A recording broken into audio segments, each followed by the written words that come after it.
ახლა ვიმყოფებით შინაგან საქმეთა სამინისტროსთან, სადაც მიმდინარეობს სოლიდარობის აქცია. ეს არის მედიის და არასამთავრობო სექტორის ერთობლივი აქცია და რა თქმა უნდა, მთავარი მოთხოვნა არის მზია ამაღლობელის გათავისუფლება. ეს არის ბათუმელების და ნეტგაზეთის დამფუძნებელი ჟურნალისტი, რომელიც ივანიშვილის რეჟიმმა აქცია პოლიტპატიმრად და ის ახლა საკმაოდ მძიმე და გამოგონილი ბრალდებით იმყოფება სასჯელ ახსრულების დაწესებულებაში. ხედავთ აქციის მონაწილეებს შინაგან საქმეთა სამინისტროსთან. აქ არის დიდი ბანერი მზია ამაღლობელის ფოტოთი და მთავარი მოთხოვნით, რომ გათავისუფლდეს ის პატიმრობიდან და ასევე ჟურნალისტებს აქვთ პატარა ბანერები და ასევე წიგნები, როგორ დავამარცხოთ დიქტატორი. ეს არის წიგნი, რომელთაც თავად მზია ამაღლობელი იყო საკუთარ სასამართლოზე მისული, როდესაც ბათუმის საქალაქო სასამართლოში მისი აღკვეთი ღონისძიების საკითხი განიხილებოდა. მამუკა ანდღულაძე, პირდაპირ ეთერში გავესაუბრებით. ბატონ მამუკა, პროცესის შემდეგ, როდესაც მოხდა მზიას გამოკითხვა სასჯელ ახსრულების დაწესებულებაში, ინფორმაცია, რომელიც მიიღო საგამოძიებო სამსახურმა, წესით უნდა ყოფილიყო საკმარისი იმისთვის, რათა დგებუაძეს, ბათუმის პოლიციის უფროსს შეჩერებოდა უფლებამოსილება გამოძიების ფარგლებში, მაინც თუმცა ასეთი ნაბიჯები ჯერ გადადგმული არ არის. რას ნიშნავს ეს დამოკიდებულება გამოძიების? საქართველოში ინსტიტუტი, სახელმწიფო ინსტიტუტი, როგორც ასეთი, რომელსაც ჩვენ ვაფინანსებთ, არ არსებობს. სრული კოლაფსია. არც ერთი რგოლი პროკურატურა, სასამართლო, შინაგან საქმეთა სამინისტრო და ასე შემდეგ არ ასრულებენ თავის მოვალეობას. მათი ერთადერთი მიზანი არის, რომ მოემსახურონ ივანიშვილს და ივანიშვილის მიზანი არ არის ჩვენი ევროპული მომავალი. ივანიშვილის მიზანია, როგორც არაერთხელ აღნიშნეთ, ქვეყნის ქართველების სახელით რუსული ოკუპაცია. ამიტომ უპირისპირდება გამორჩეულ ადამიანებს, ახალგაზრდებს, ლაღს, თავისუფალ დემოკრატიულს, რომლებიც სამშობლოს სიყვარულში არიღლებიან და უწყვეტი აქციას აწყობენ. და ერთ-ერთი გამორჩეული ქალბატონი მზია და ამიტომ როგორც მის სასახად გათავისუფლებას ვითხოვდა ყველა პოლიტპატიმრის, ზუსტად ეს დგებუაძე, აი ყველა ადამიანი ვინც დგას პოლიციის თანამშრომლები, პირველ რიგში მათი სირცხული არის, რომელსაც მათაც პოლიციელი ქვია და ამათაც პოლიციელი ქვია. პოლიცია რომელიც უნდა იცავდეს, ისინი არ იცავენ.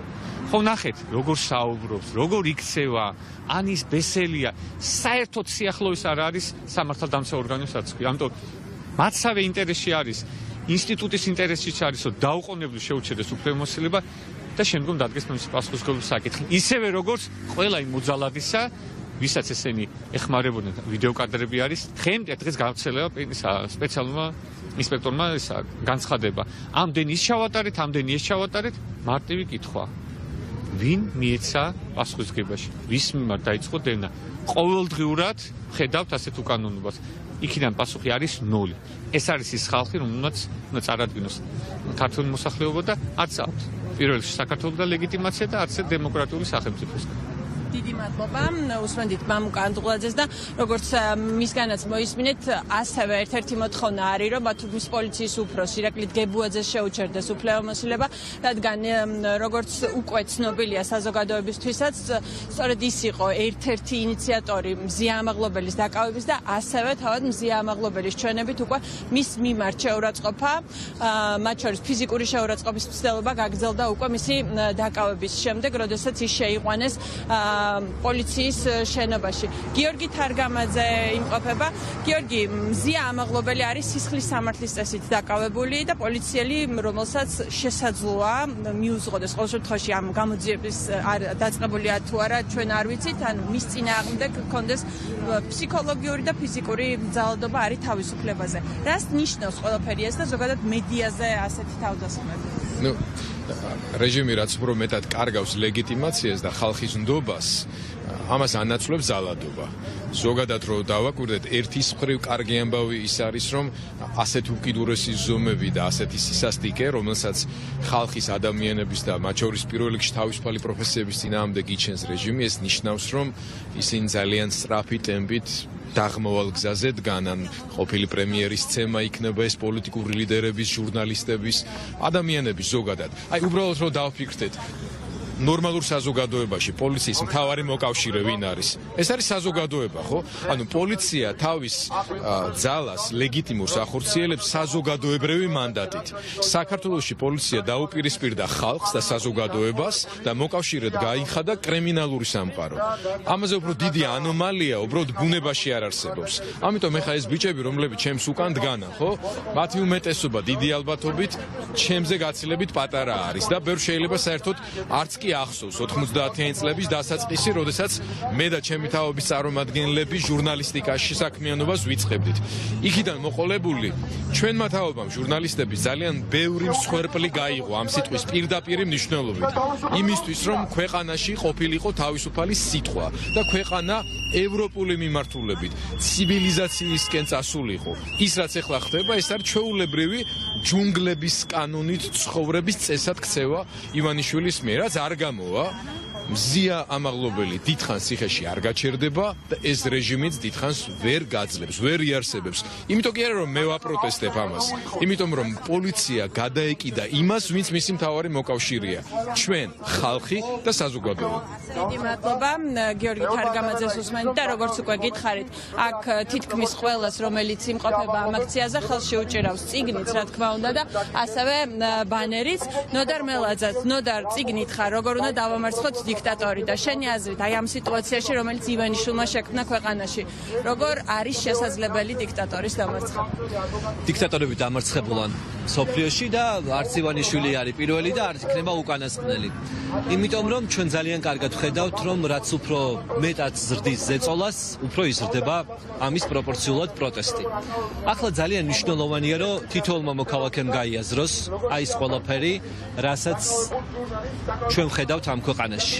რომ ხვალ ეს რეჟიმი ყველასთან მივა. დღეს დაიჭირეს მზია ამაღლობელი, მანამდე დააკავეს ნიკა გვარამია.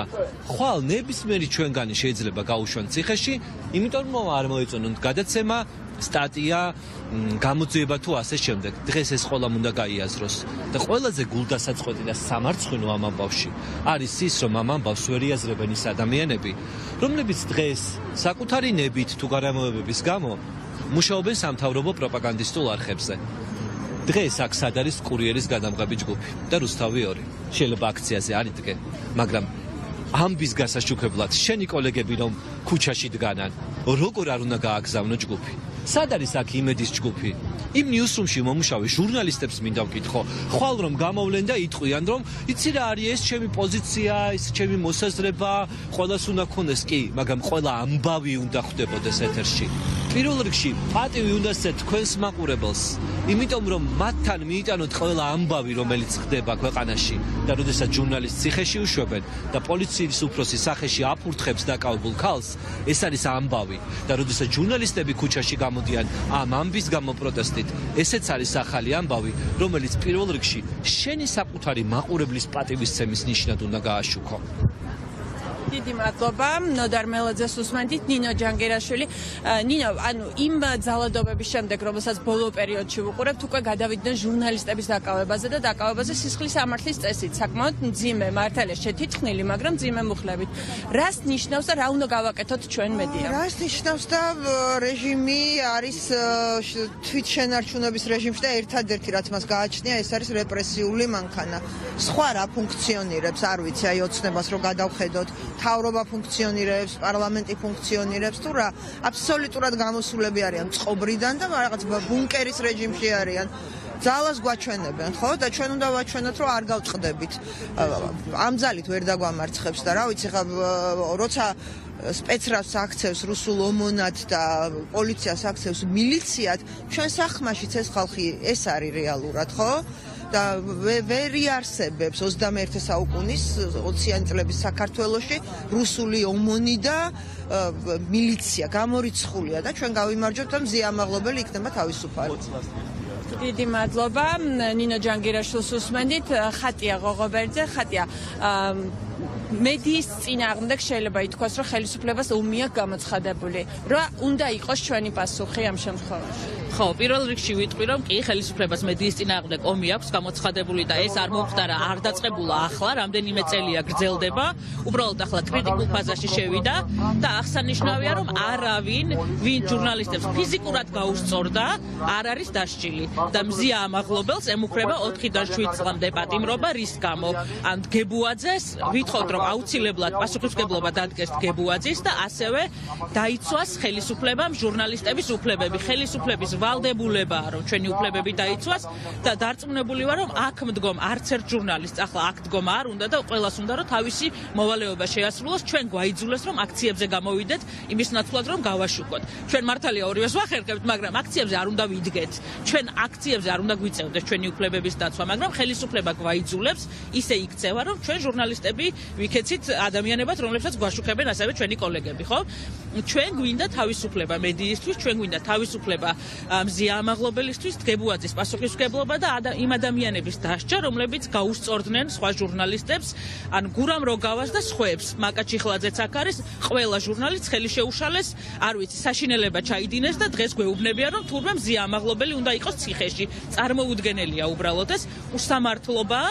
მზია არის თავისი ქვეყნის პატრიოტი, მზიამ ასწავლა ძალიან ბევრ ჟურნალისტს, ჟურნალისტიკა, ეთიკური ჟურნალისტიკა და ასევე მინდა ვთქვა, რომ მზია ამაღლობელის დროს და ზოგადად ბათუმელებმა გამოიარა ასლანაბაშიძის რეჟიმი, გამოიარა სააკაშვილის ხელისუფლება და კიდევ გაივლის ბევრ ხელისუფლებას, იმიტომ რომ ისინი ერთგულად ემსახურებიან და ემსახურებოდნენ და ემსახურებიან ეთიკური ჟურნალისტიკის პრინციპებს. დიდი მადლობა, ხატია ღოღობერიძეს უსმენდით. სოფო, მზია ამაღლობელი ან ჟურნალისტები ციხეში არიან, სისხლის სამართლის წესით მიმდინარეობს მათ წინააღმდეგ გამოძიება და ხატია თქვა, რომ ჩვენ გვაიძულებენ, რომ ვიდგეთ ქუჩაში მათი უფლებების დასაცავად. რა მოცემულობაში ვართ ჩვენ ახლა მედია? არა მარტო მედია, მთელი ქვეყანა ფაქტობრივად ვართ მოცემულობაში, რომელიც ივანიშვილის რეჟიმმა, ასე ვთქვათ, დაგვიწესა, განაცხადა, რომ თქვენ ასეთ ქვეყანაში გაიღვიძეთ, რომელიც დასავლეთისკენ კი არ მიდის, უბრალოდ რუსეთია. რუსეთია ეს ქვეყანა, სადაც ჟურნალისტები არიან ციხეში სისხლის სამართლით ბრალით, სისხლის სამართლის ბრალით. და მე ძალიან ღრმად ვარ დარწმუნებული, ეს ყველა ეთერში ვთქვი და გავიმეორებ, რომ ამ ბრძოლას ივანიშვილის რეჟიმი წააგებს, იმიტომ რომ ის არის უმცირესობაში, აი ეს ხალხი ჩემს უკან რომ დგანან, ამ ხალხსაც დარწმუნებული ვარ, მათი შვილებისთვის არ უნდა ის ქვეყანა, სადაც მას სიტყვის თავისუფლებისთვის განსხვავებული აზრის გამო დააპატიმრებენ. მე არ მესმის რა უნდა მზია ამაღლობელს ციხეში, აი რა ბრალით არის ის ციხეში, ქვეყანაში, სადაც ჟურნალისტები დაასახიჩრეს, თავპირი დაამტრიეს მიზანმიმართულად, არაერთი ჩემი კოლეგა ამ ბოლო აქციების დროს და არავინ არ არის ამ საქმეზე დაკავებული და მზიას აკავებენ სისხლის სამართლის ბრალით. ეს არის დიქტატურა, აი ამას ყველად კი არ აწერია, როგორ დავამარცხოთ დიქტატურა, ეს ეჭირა მზიას ხელში და ჩვენ ყველა ერთად შევეცდებით, რომ აი ეს ფინალი ძალიან მალე დადგეს ამ ქვეყანაში, რომ დიქტატურა დამარცხდეს. მადლობა, უსმენდით სოფო ზურაბიას და ახლა აქცია გადაინაცვლებს უკვე გენერალურ პროკურატურასთან ამ შენობიდან რამდენიმე მეტრში ჟურნალისტები უკვე დაიწყებენ რამდენიმე წუთში მსვლელობას, როგორც მოისმინეთ მათი კომენტარებიდან, რა თქმა უნდა, მთავარი მოთხოვნა არის მზია ამაღლობელის გათავისუფლება, თუმცა ამასთანავე, როგორც მედია, ასევე არასამთავრობო სექტორი ითხოვს, რომ დაიწყოს გამოძიება ირაკლი გებუაძის წინააღმდეგ და მას დაუყოვნებლივ შეუჩერდეს უფლებამოსილება, რადგან ის არის ჩინოვნიკი და პოლიციის ხელმძღვანელი, რომელმაც ფიზიკური და სიტყვიერი შეურაცხყოფა მიაყენა ბათუმელების და ნეტგაზეთის დამფუძნებელს.